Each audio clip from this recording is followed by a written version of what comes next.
Hello, welcome back to Podcast vs. Player, episode 79. I'm Cal, and as always, I'm joined by a man who's booked some Star Wars impersonators for my son for Halloween, but he's just had a phone call saying their people carriage broke down.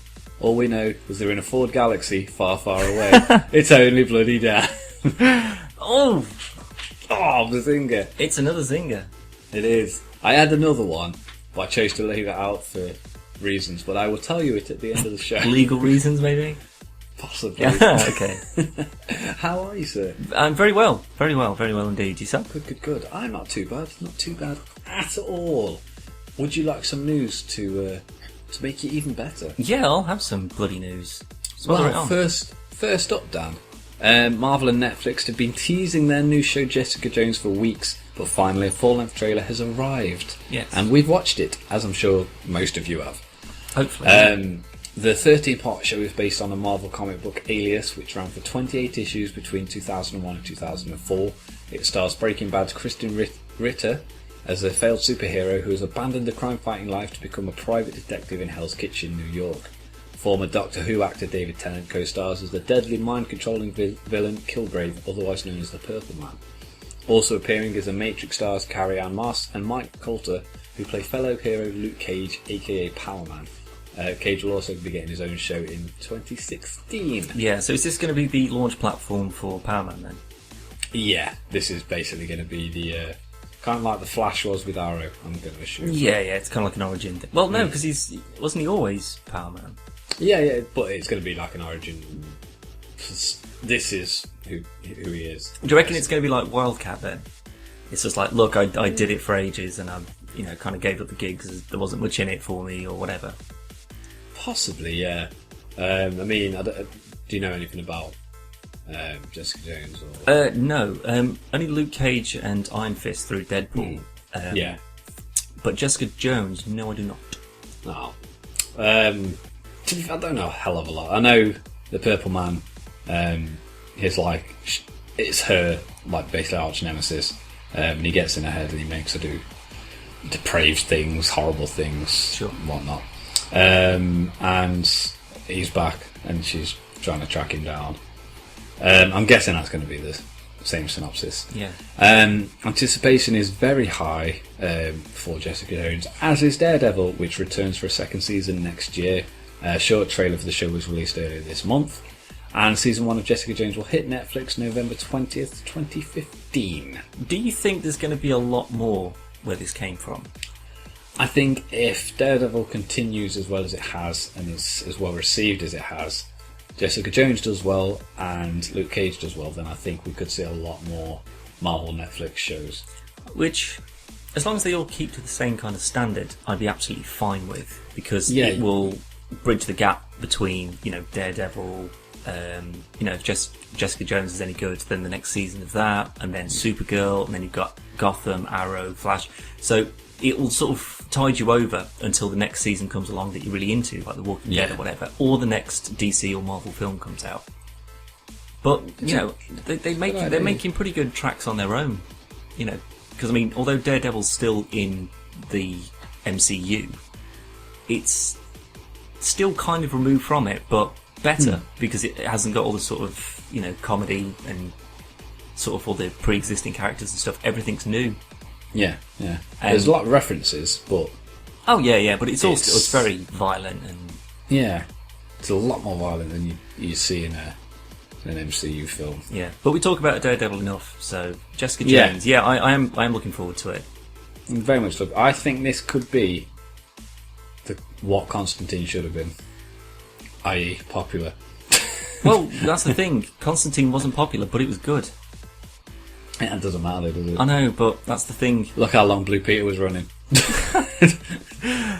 Yeah, well, I'd like to think that, because I'm still not entirely sold on Supergirl yet, but I'm hoping that Jessica Jones could, as long as it's to the same kind of standard that Marvel and Netflix have been putting together.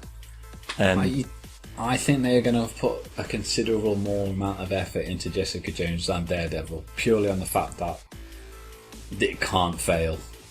They can't just be, looks like they can only get Daredevil right. Yeah, I want to see more sort of female-led TV shows like this, because at the moment female characters Sex are kind City. of No. I mean, in sort of Gilmore Girls comic books, because they're sort of restricted to sort of moany, or they have a moment or so every couple of episodes where they'll do something interesting, but they're still very downplayed.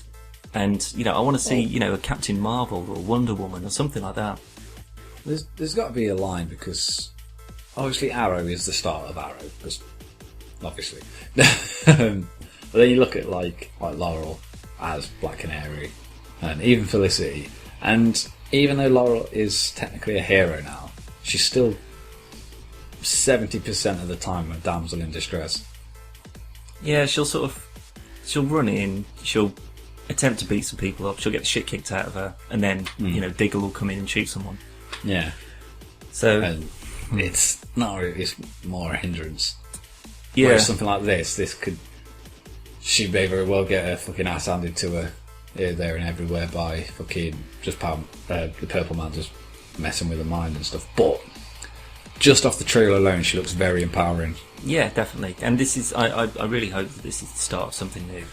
Yeah. Because this is something, because especially if they can do it well, then it can be shown to say, look at all these secondary characters in current, comic TV shows. They're not very interesting.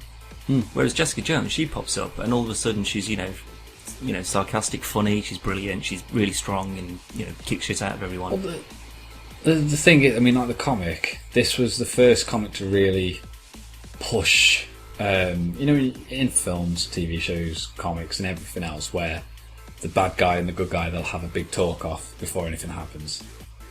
This is the comic that started it, and made it popular and endearing, and then on top of all that, it was a proper, like Quentin Tarantino style bloodbath, type fights and stuff. And going off Daredevil, this is the kind of thing that works.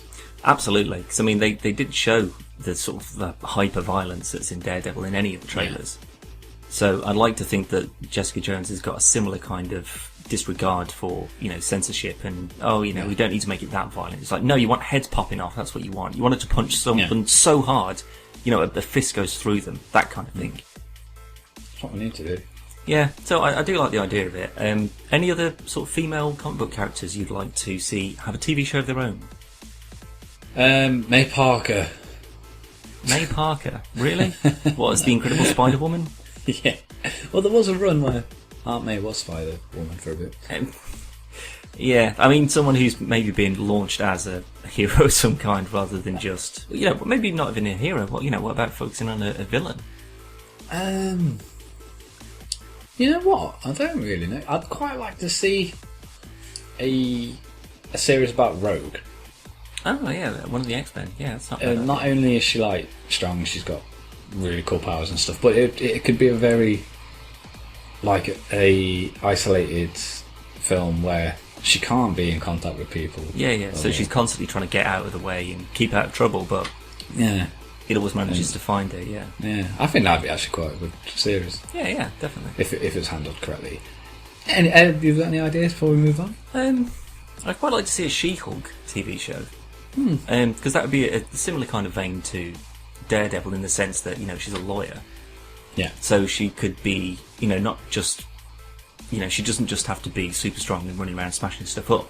She can be smart, and she can be part of the justice system. She can be trying to fight for superhero rights, as well as actually just be a normal lawyer and put people away.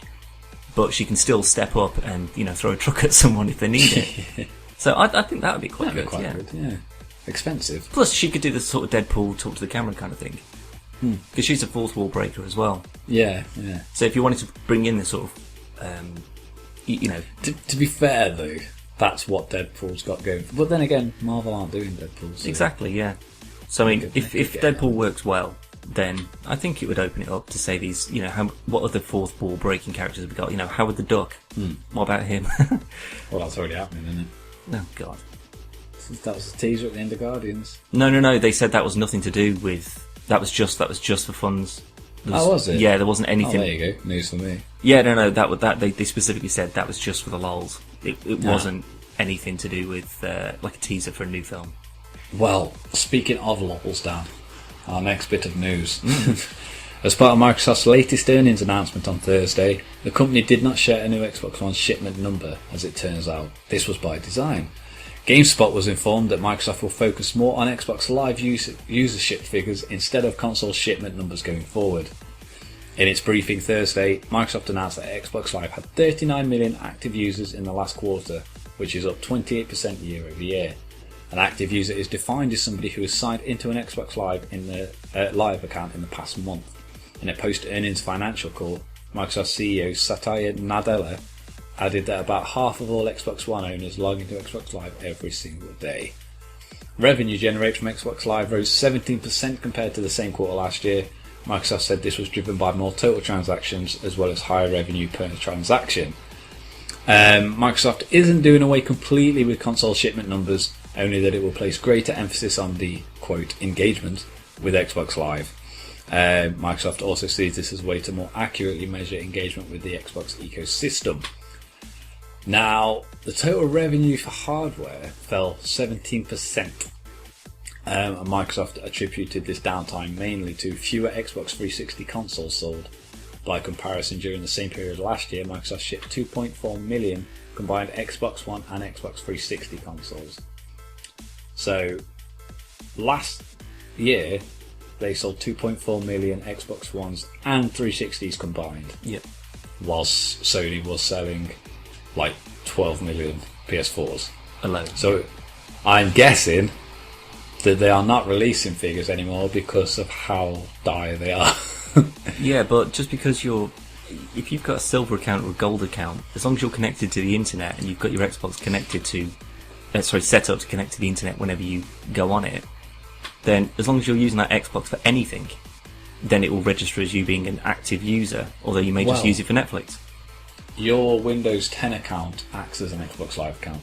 Well, every time I turn on my fucking computer, then that'll register me as an online user. Exactly. I don't know if they're taking. I'm assuming, because it's using the word ecosystem a lot, that includes Windows phones with Windows 10, Xbox Ones, and PCs. Yeah, I think if they want to sort of say, well, we're not focusing on console figures anymore, we just want to see how many people are actually using Xbox Live, then just take into account 360 users and Xbox One users. Yeah. Who are using it for downloading things, or playing games on it. If you're just watching it for Netflix and stuff, you can get that on your phone, your PC, your tablet, whatever, your TV. Yeah. You don't even need Xbox Live anymore to use Netflix. Exactly, but if it's set up on the Xbox and not the TV, odds are you're probably just going to turn the Xbox on because you can't be asked to sign in with the TV remote, which I do, But I wouldn't want them to think that, or at least go around telling people that I'm an active user, because it's like, well, no, I'll download some songs for Rocksmith, that'll be it. I don't use it for online gameplay at all. It's a bit of a farce, really, because, console, a lot of people put emphasis on the PS4 outselling the Xbox One, like, shitloads. What do? You don't make money off consoles, you make money off software. Yeah.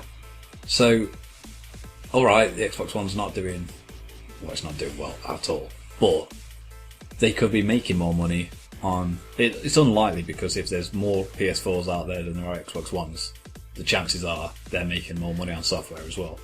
You would have thought so. Anything that's multi-platform. Yeah. If they sold more PS4s, then the statistics would state that there would probably be more likelihood that people would be buying it for a PS4, as more of those have been sold.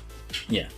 So, with that in mind, do you think, come the launches of Halo 5 and Tomb Raider, that they will actually release figures after that? Because I'm willing to put good money on they're going to sell a lot of Xbox Ones. Off Halo alone. Yeah, but the fact is, though, if Halo Master Chief Collection wasn't enough to make you go out and buy an Xbox One. I did. True, but you also got that for free. And I also got Halo with it. Well, exactly. It's not as if you sought it specifically for that. Yeah. But it would be people who've already bought the Master Chief Collection who are into Halo that would say, "Oh, new Halo, I'll pick that up." Which I am. I'm thinking of picking Halo up. I quite like the look of it. Sort of. It looks like there's more of a sort of a story than just running around shooting the Covenant. Yeah. But it's not going to be a day one purchase. Well, no, but is it also going to be a console purchase? Yeah, I'll get it on Xbox. I've got the Master Chief Collection, I may as well get it. Yeah, but you already have the console to play it on. Like, for someone like me, that's not enough for me to go out and buy some. I see what you mean. You know, a new piece of hardware just to play Halo 5. Yeah. It's like, well, it's no. not that kind of game. Well, not really, no. I mean, that's the thing. I was actually talking to someone the other day about, you know, because I'd pretty much accepted PC as being the, you know, the be all end all. But then when I think, you know, what sort of exclusives would I say? Yeah, I'd go out and spend 350 quid to buy one game for 45 quid. And well, that's the thing. He said Last of Us 2, and I was just like, yeah, you probably got me there. Yeah. But would I get it for like the week it came out? No. It's like I could go back to that at any point in time and still enjoy it as much as I did, you know, if I went out and bought it on the day. If Battlefront was PS4 exclusive, Xbox One exclusive. No. I mean, it would have to really? be... Honestly, no. It would have to be a game changer to say, fuck Space me. Engineers. I've already got it, shut up. But, you know, if they came out and said Knights of the Old Republic 3, Xbox only, yeah, that is something where I think, ooh, now there's a lot of history in that for me. A lot of nostalgia. So, maybe... I definitely would. COD 3. Yeah, definitely. If they said, if I hadn't already got an Xbox One and a PS4, and they said either one of these, whichever one you want to pick, COD 3, Psychonauts 2, and a brand new Grim Fandango, I would buy it. Yeah. Definitely. I think it's... Yeah, I mean, this is obviously just, in my opinion, like, Halo just doesn't mean that much to me. It would have to be something that really resonated with me to say, yeah, I'm willing to go out and just buy it just for one game. Because that's the thing. Like, because I'll go out and I'll buy an Xbox One to play Knights of the Old Republic 3, say. Yeah. When then Battlefront 2 comes out, I'd still get that for the PC. Yeah. So it would only be exclusive content that I would get for it, and there's not enough of it to get me interested. I mean, I'd like to think people who are massively into Halo already have an Xbox One. You would have thought so, yeah, because they know it's not going to come out on anything else, or at least it's very unlikely to come out on anything else. PC, if anything. I originally said I was only going to get one or the other, and I chose a PS4 because of Last of Us, because of Uncharted, and all the other PlayStation exclusives. I enjoy more PlayStation exclusives than Xbox. Yeah. That was 360, PS3, PS4, Xbox One. And I have already got more exclusives for PS4 than I have Xbox One. Yep. With the exception of, I think I've only got Master Collection and Sunset. They're the only exclusives I've physically got. We've got a few digital ones, but everything else is on PS4. Everything. And that'll always be the case between them two. Always. Yeah. And I mean, even Rare Replay has got, you know, it's got nostalgic value, but it's just sort of like, it's not worth it for spending 350 quid on something. I don't know if it was just me, but when we sat down, when we were doing the video for Rare Replay, we sat there and we playing it. We had fun, it was a giggle, blah blah. I was very underwhelmed. Well, none of them was as magical as I remembered. But that's the thing, though. It's the sort of nostalgia thing. It's just like, do you want to go back and play something that was, you know, you liked 15 years ago? Because odds are it won't be as good. I bought COD 2 last night. Well, that was my argument, though. It's just like, but then there's things like Knights of the Old Republic, Fahrenheit, or Fahrenheit's still good. Indigo Prophecy if you're in America, and I play those things, and they don't look great. But you play it and you're just like, oh, I do remember this, and this is sort of as interesting and, you know, fun as it was when I played it originally. Except now I'm, you know, not a fucking stupid child and I know what to do. Yeah. Mop the blood up, you prick. But things like Fahrenheit, I remember getting Fahrenheit, and I remember getting like COD 1 and COD 2, and I was up until stupid o'clock, and then I would stumble into college with no sleep. Yeah. But I wouldn't change it for the fucking world. Playing the shit that was on Rare Replay, we were lucky we got some videos done. Well, yeah, I mean, we just tried some, but I mean, that's the thing, it goes back a bit too far. You know, it's sort of, it's covering the middle ground, where so it's not just the sort of the basic classics like Pong or what's it called, Asteroids or Frogger or something like that. You know, you kind of know where you stand with those. They're going to be good regardless. But it's just sort of like when it's just sort of standard 2D scrolling space shooters or something like that. It's just like that was a problem with it, though, wasn't it? It's a case of, all right, you got Battletoads. Well, here's a Battletoads arcade version. It's the same game, just different levels. And if they'd have had the licenses to be able to do a best of collection instead of just 30 years. Yeah, that would have been much better. Because you would have had all your N64 classics on there. Exactly. Yeah. Could have had all the Donkey Kongs. Yeah, Star Wars, everything. Star Wars, Diddy Kong Racing. GoldenEye. People would have got it for GoldenEye alone. Yeah. Even though we've got the GoldenEye Source remake, which is, sorry to say, it's infinitely better. Absolutely. But the thing is, though, if people don't have a PC and they have a console, that is their only option. It's either that or emulators for the phone. Yeah. And it's... I do think they've missed the trick on that. If they'd have got New Conquer, if they'd have got GoldenEye, a couple of Star Wars games, Battletoads, and... I don't know, maybe just a couple of like the really old ones from like the 80s. Yeah. I think they would have had a way better game. Oh yeah, definitely. But, moving on, last bit of news, sir. Yes. In addition to announcing Han Solo, Princess Leia and Emperor Palpatine as playable characters for Star Wars Battlefront, DICE has revealed 3 new game modes. Are you ready, Dan? Before you start, actually, I just want to point out that in last week's podcast, I think it was, or maybe the one before that, we were talking about Battlefront 2, I think. You were saying about the Jedi hero battle things. Yeah. And there were tauntauns that you could have. And there were people running about on them. I've seen pictures, so I was definitely right. There we go. Continue. The Scooby-Doo Mystery Machine strikes again. I'm going to read them in the order that I see fit. Okay, and do I have to guess what modes they are, or...? No, I'll just tell you what they are. Oh, okay, fair enough. Well, the titles give them away. So. Oh, okay. First up is training missions. Can you guess what this is, Dan? Just sort of basic tutorial stuff, combat, how to use vehicles and things. It's exactly that. It's designed to help newcomers get up to speed with the game mechanics. Okay. There are 5 training missions in all, as well as a tutorial called Probe Droids. The Beggar's Canyon training mission, for example, will teach you how to fly an X-Wing and shoot down TIE fighters. Another mission will help you learn how to drive a snowspeeder on Hoth. There are also Empire-focused training missions, including one that teaches you to use Darth Vader's special lightsaber and Force powers. Training missions can be played alone or with a friend online or through split-screen co-op. Tutorials, co-op tutorials. Yeah. Not a bad idea. It is. It's alright, isn't it? Yeah.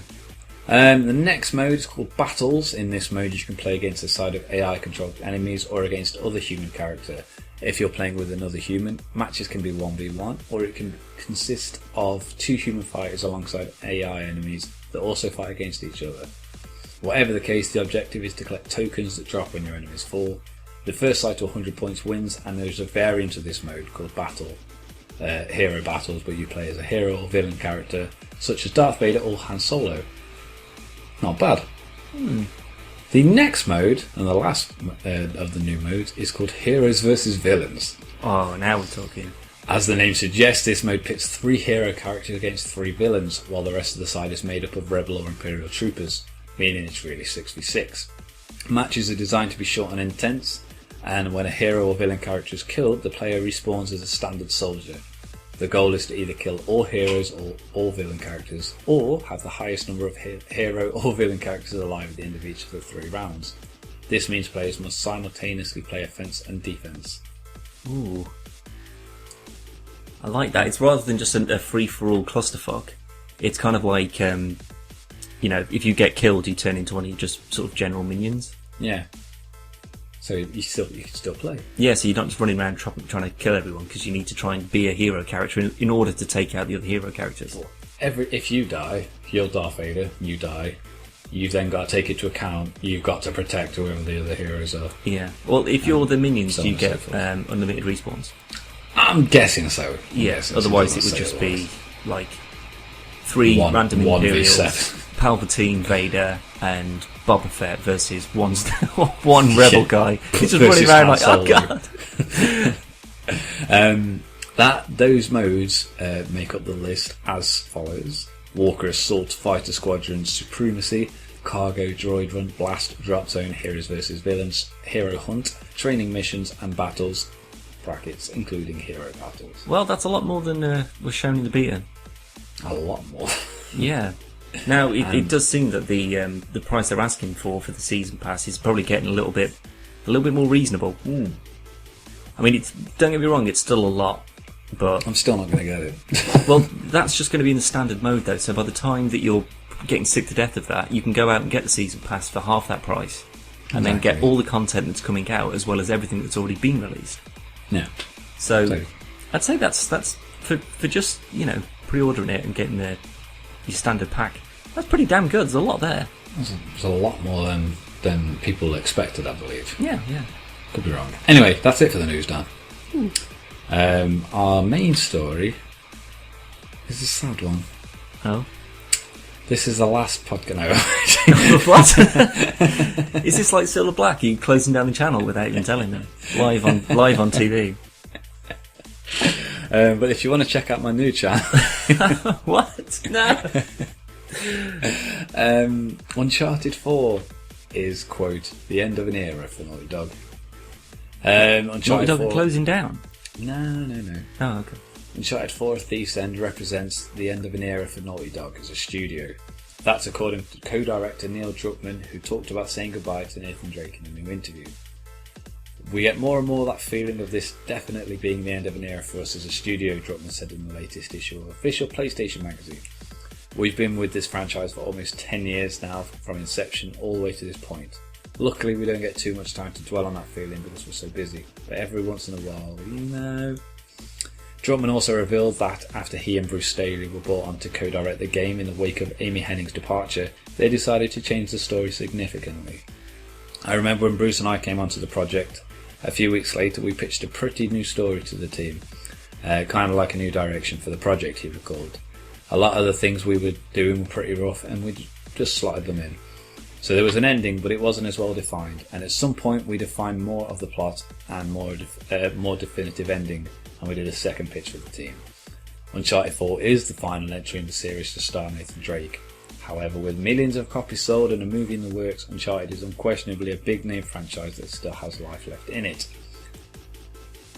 So I think this is the last Uncharted for the Uncharted team. Yeah. That's the vibe I got from them. Well, there's still money to be made from Uncharted, so they're not going to just let it die on its arse just yet. I don't want them to carry on making it if they're not making money. Yeah. Because the last time somebody made an Uncharted game that wasn't by Naughty Dog, it was by, I can't remember the company now, but it's the one that made the Golden Abyss for the Vita. And it was good, it was very good, but it wasn't Uncharted. Yeah. Mainly because it had shitty touch controls. But it was, I don't know what it was, because it was really good and I did enjoy it. And it was actually worth buying a Vita for it. Yeah. It just didn't feel like Uncharted. Well, I think that's kind of the thing that's going to hit Konami as well, now that Kojima's gone from Metal Gear. Well, you say this, I read today, I was going to include it in the news, but I didn't. Konami have released a statement today saying that Kojima's on holiday. He still works there. Yeah, I saw something about this a little while ago saying, well, no, he's still technically an employee.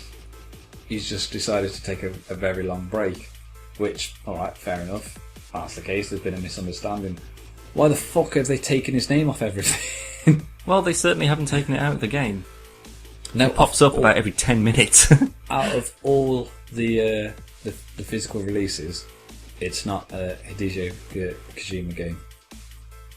The physical boxes don't have his name on it. Well, trust me, the game does. Oh no, the game does. Yeah. But there's nothing they can do about that. Well, yeah, it's already made. But all the marketing and stuff doesn't say his name. The box hasn't got his name on it. I've got the box here. And that hasn't got it on it. Yeah. So, I think someone's feared him. Maybe. We'll just have to wait until Metal Gear Konami. 6 or Raiden Adventures or whatever comes out next. Subtitled microtransactions. Yeah. And it's only available on iPhone. What are you talking about? Well, that's what Konami want to do. They want to put all the focus on mobile games now. Yeah, that's where the real money is. According to Candy Crush, it fucking Well, that's the thing. Just because you get it's like this fucking Kickstarter thing. Just because you get one successful app or one successful Kickstarter doesn't mean that you can come on and do the same thing or just a slight variation of the same thing and make equal amounts of money. Obviously not. Look at Perfect Dark. So I just wanted to bring Round Replay up again. Okay. But no, it's a good point though. I mean, GoldenEye was a massive success, and Perfect Dark was well received, but it didn't sell well at all. Yeah. I mean, that was mainly down to the fact that it was like 80 quid. But, But, anyway, Uncharted. Do you think this will be the end of Nathan Drake as we know him? I don't know. I mean, if they do, maybe they do, His son. Yeah, exactly. Or, someone who's doing something similar and they have to go and see him. So you may pop us up an NPC in a future Uncharted game. I mean, this is what we speculated previously when they came out with the title of the Nathan Drake collection. Yeah. It wasn't the Uncharted collection, which makes us think that Uncharted would continue, but Nathan Drake would not be the protagonist anymore. Yeah. Which is certainly possible. And then a different team would take over it, It does make sense. And I mean, you can't have a brand new Sony console and only have one Uncharted game, not including the Nathan Drake collection, because they're old games. You got to have at least 2 Uncharted games. Well, it'll be a few years before anything's even announced, I reckon. Well, do you reckon if it's down to sales? Well, no, because sales are always going to be pretty high and constant. Yeah, but if this is literally the last one, do you reckon it would sell more? Maybe. But, is it the kind of the false hope kind of thing? Or That's the what sort I mean. of like when someone's just like, oh, closing down sale, and you're like, oh shit, we've got to get in there and get those deals, and then it's open for another 4 years. Yeah. Like DFS every fucking week. Yeah, DFS, exactly. Like just on constant sale. And so then it's it closes kind of down. What's it called? It's like the threat of loss or something like that. I can't remember. It's some sort of bullshit sales term that was taught about years ago. But fear of loss, I think it is. Sorry, but basically it's just like, oh well, what happens if you drop your phone down the toilet or whatever? And you're like, oh shit, yeah, that's a really good point. Oh god, yeah, I don't want that to happen. I better take out that insurance after all. So it could just be that sort of thing by saying we're not going to make another one, and then go, oh god, well we better get this last one then. Well, look at George Lucas. There won't be any more Star Wars films. Yeah, until Disney take over. And Until they're just like, shut up, Disney. Lucas. Disney Infinity, we've got it all figured out. Well, again, it's smart business. Oh, absolutely. What sells? Star Wars. Or maybe if they leave Uncharted for 30 years and then come back to it. Disney will buy it. Yeah. By that point, I'm pretty sure Disney will own everything anyway, so... Uncharted, the Mickey Mouse collection. No, just because it's Disney doesn't mean it's got to do anything with Disney characters. I'd love that. Like, what, they put Nathan Drake into fucking Disney Infinity? No, into like 8.0? Kingdom Hearts or something. Yeah, no, don't. Shut up. That'd be so good. I tell you what, Star Wars better be in Kingdom Hearts 3. Better be. Kingdom Hearts is good. Shut your face. Alright. Right, anyway, that's all we've really got to say on the matter. Because we both think it's not going to die. I don't think so, no. It's like... I think it's like Metal Gear. Kojima may not have anything to do with any future titles. Does that mean I'm not going to buy him? No. Well, it depends. I'll probably wait for reviews now. Well, unless it's called something like Metal Gear HX1Z4 Extreme Espionage Action Force or something like that.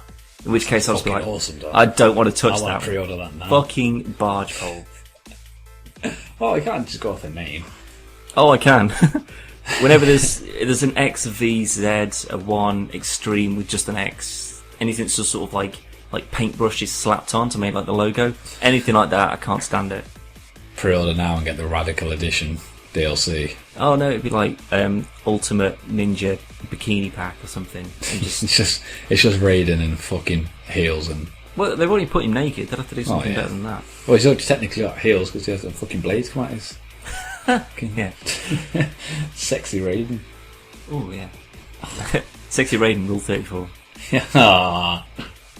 I guarantee if we Google Raiden Rule 34, there'll be a big snake No, I reckon there's going to be Raiden bent over, Snake behind him, and then the wing, like exclamation mark above Raiden's head. There'll be one of those at least. I'm going to do it afterwards. Do you remember that video on Dorkly where Snake's in the box, and then the guards come over and it's like, "Wing," and like you can see Snake looking through like the hole in the box, and you see the soldier's legs, and like, oh, it must have been nothing.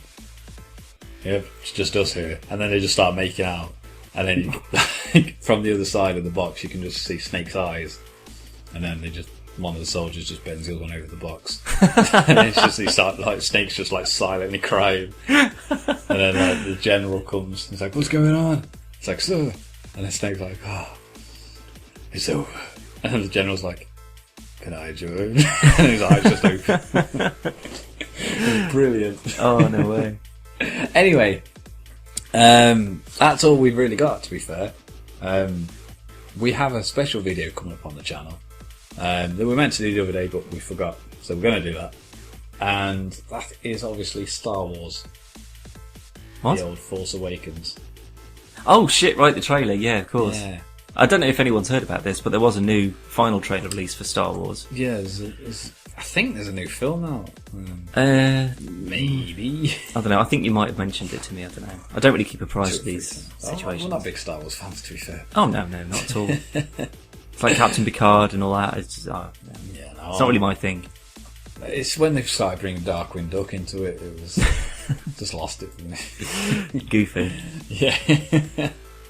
Anyway, so yeah, we are going to do our take on what we think is going to happen in Star Wars Episode 7. Some of the theories we've heard, and again, we could be way off. Well, I'd like to think that they make these trailers specifically for people to make videos about them and, analyse them, pick them apart, and then they're not even referred to in the actual film. Yeah, it's just fun to do. No, absolutely. It's a giggle for everyone. I do quite like doing it, it's good. And we shall have some more gameplay videos. I'm not 100% sure what we're going to be doing them on.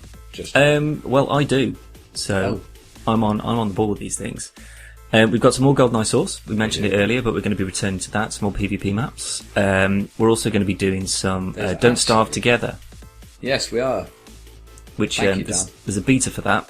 I've already had a few goes on it. It's pretty intense. It's pretty hard, but I'm fully addicted to it at the moment. In addition to that, we've also made some pretty decent progress with Space Engineers. I know I say that pretty much every fucking week, but the fact is actual substantial progress. Yeah. And I mean, there's hours and hours and hours of work into just sort of building one side of things, and just to push me back to the station because I ran out of energy. Jetpack energy. You fucking idiot. It was a good 40 minutes. What are you on about? Yeah, shut up. We had fun. What were you saying anyway? I don't even know, Dan. Oh, you were trying to interrupt me with something. So. No, it was to do with GoldenEye. I noticed on Twitter that there is a new skin for sniper rifles soon. Yeah, I did. I think I retweeted that. You did, that's how I saw it. Oh, okay.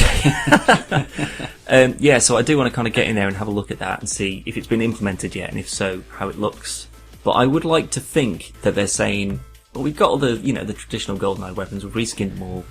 Maybe we could start adding some in. Maybe a few new Bond weapons or some special secret weapons. Yeah, or like a railgun or something like that. Yeah. Speaking of Twitter, I thought you would have mentioned it already, but we need to do a shout out. You've forgotten already, haven't you, Dan? No, leave it with me. I've already got it up here. No. Is it DAB88? It is. Yeah. DAB88. Yeah, so for anyone who's been on the YouTube channel, they would have seen the Just Cause 3 trailer submission that Callum has made and put together and put up there, and it's very, very good. And I'm slightly biased, but I've showed this to a bunch of people, and they've all said that it does look like a proper, real, actual trailer. So that's been up there for a while. It's got a decent number of views on it now, actually, which is pretty good. But we were contacted by I don't actually know his name. He just seems to he has a YouTube channel, which I'm sure you can give out to everyone. It's youtube.com/NODAB88. Yeah, just say that again. youtube.com/NODAB88. Lovely. So he was very nice and got in touch with us and said that he liked Cam's trailer, and now he's added it to the Steam community in some update videos that he's doing of all the submissions that he's seen and the ones that he likes. So he's put that up on Steam, so we're very thankful to that young man for realising Callum's awesome potential and making the world aware of it. Thank you very much. Yeah. Appreciated. So when do we... when's the competition closed? When do we hear back about this? If you want to enter yourself, but I'd rather you didn't. But if you do, you can go over to the Just Cause website, and all the details are there. You win some shit prizes. There's an amazing prize. But if you want to enter, you can head over there. You've got until November the 12th to get your submission to them. All you have to do is make it, upload it onto your channel, and then you basically give them your YouTube channel ID. Word of warning, if you wish to change your trailer after you've submitted it, you will have to delete it from YouTube and then create a new Square Enix account in order to do so. So make sure it's perfect before you upload. Yeah. And the winners will be announced on November the 20th. Excellent. So you've still got a few weeks left. There is also a second Just Cause competition that is going on. Yes. It's like the most chaos that you can cause. So they'll basically be sending out they'll be hosting some kind of competition for a certain amount of people, and whoever can make the most chaos within whatever their rule set is. Time, I think. It's probably like an hour or whatever. The winner gets an island. Yeah. Which is pretty good. A real island. It's probably not habitable by any means. So you've got the choice of an island or a 50 grand prize, so $50,000, I believe. Instead of the island, should you not want an island in the middle of fucking nowhere. Does that mean the island's only worth $50,000? Yeah, absolutely, yeah. I think I'd take the money. I'd take the island for sure. Really? Yeah, I'd get there and I'd never have to leave. Your DayZ Survival Pack could come in handy. Absolutely. That's what I'm thinking. But, and there's also a Google Cardboard competition that they're running as well, where you can win yourself a Google Cardboard headset. Ooh, very good. And it's a nice virtual reality video of skydiving on Just Cause. Yeah. Especially made for it. That's all up Twitter and stuff as well. So, on that note, if you haven't looked at... I'm going to call it our trailer, Dan. The PvP trailer by me. There you go. That's on the YouTube channel, which is www.youtube.com/podcast-versus-player. You can also look at it on the website, which is www.podcastvsplayer.com or .co.uk. And there's loads of other stuff on there, all the podcasts, all the videos, articles, reviews, everything. And you can follow us on Twitter if you would like, and that is @podcastvplayer. And that will do for episode 79, I think. We'll be back next week. We'll also try and get a few of those videos up as well. However, if you have any ideas for videos that you'd like to see us do or return to, because there's a lot of shit that we've done that we don't go back to again, then by all means... well, yeah. Then by all means get in touch and let us know. Leave a comment if you wish to. Please do be reminded, however, that everything discussed in PvP is personal opinion. Therefore, if you do not agree, you are more than welcome to discuss this with us. However, just saying you're wrong. Yeah. You probably won't get a reply to that. So, that's entirely up to you, though. So if you're listening now... But no, I concur. Yes. I concur. So, keep a lookout for additional videos, and we'll see you next time. Come say goodbye. Say goodbye. What? Yeah.